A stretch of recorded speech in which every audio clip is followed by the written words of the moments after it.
పుట్టినరోజు మా టీంలో గంగా మేడం గారిది బర్త్డే. ప్రతి పుట్టినరోజు నాడు మేము కేక్ కన్నా ఎక్కువగా నేను ఫ్రూట్సే ప్రిఫర్ చేస్తాను.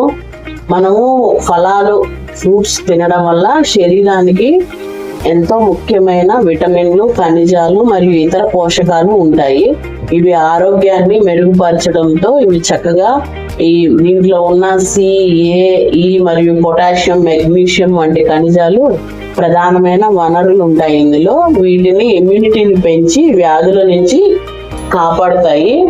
ఇంకా ఫైబర్ ఉంటుంది, ఎనర్జీ కోసం సహజమైన షుగర్లు ఉంటాయి, యాంటీ ఆక్సిడెంట్స్ ఉంటాయి, వాటర్ అనేది ఉంటుంది, వాటర్ కంటెంట్ ఎక్కువగా ఉంటుంది. వెయిట్ లాస్ అవ్వడానికి ఇది మంచి ట్రిక్ అన్నమాట. క్యాన్సర్ ని నిరోధించే శక్తి కూడా ఫ్రూట్స్ లో ఉంటుంది కొన్ని ఫలాల్లో. అంటే యాంటీ ఆక్సిడెంట్స్, ఫ్లవనాయిడ్స్ అంటారు. Thank you. ఒత్తిడి